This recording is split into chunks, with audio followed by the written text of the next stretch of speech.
کراچی کی سول اسپتال میں ڈاؤ یونیورسٹی اسٹوڈنٹس کی NGO سوچ کی طرف سے سول اسپتال میں مریضوں کی آسانی کے لیے colour coding signage system متعارف کروایا گیا۔ تقریب کا افتتاح deputy commissioner south Altaf Sario اور سول اسپتال میڈیکل سپرنٹنڈنٹ SM بخاری نے کیا۔ تقریب کے بعد وش نیوز سے بات کرتے ہوئے DC ساؤتھ MS سول اسپتال اور دیگر کا کہنا تھا کہ کلر کوڈنگ کا یہ منصوبہ کسی بھی سرکاری اسپتال میں پہلا منصوبہ ہے جس کا مقصد اسپتال میں آنے والے مریضوں اور دیگر افراد کے لیے آسانی پیدا کرنا ہے۔ آج کے جو انیشیٹو کے سلسلے میں بتاتا چلوں کہ مجھے ذاتی طور پہ بڑی خوشی ہے کہ ہمارے کالجز کے جو اسٹوڈنٹس ہیں وہ اتنے اچھے آئیڈیاز کنسیو کرتے ہیں دین امپلیمنٹ کرتے ہیں، خاص کر کے اپنے ہاسپٹل میں، سول ہاسپٹل میں جو اس ملک کا سب سے بڑے ہاسپٹلوں میں اس کا شمار ہوتا ہے۔ خاص پروگرام یہ جو کیا ہے، میں سمجھتا ہوں کہ پورے سندھ میں کہیں بھی اس طرح کا کسی نے اور انیشیٹو نہیں لیا ہے۔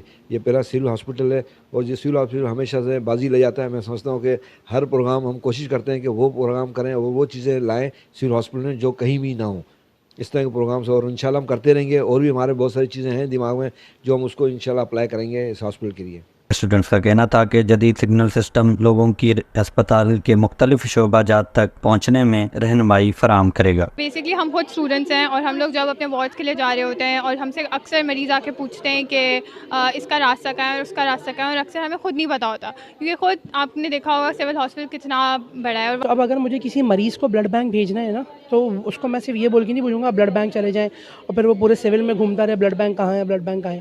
میں اس کو صرف اتنا بولوں گا کہ آپ لال لائن فالو کر لیں، لال لائن آپ کو بلڈ بینک لے جائے گی۔ تو پورے سول اسپتال کے اندر ہم نے مختلف کلر کی لائن بنا دی ہیں اور جگہ جگہ لگا۔ اسٹوڈنٹس کا کہنا تھا کہ colour coding signage system کے تحت ان مریضوں کو بھی آسانی ہوگی جو کہ پڑھنا لکھنا کم جانتے ہیں۔ کیمرہ ٹیم کے ساتھ جواد علی، وش نیوز، کراچی۔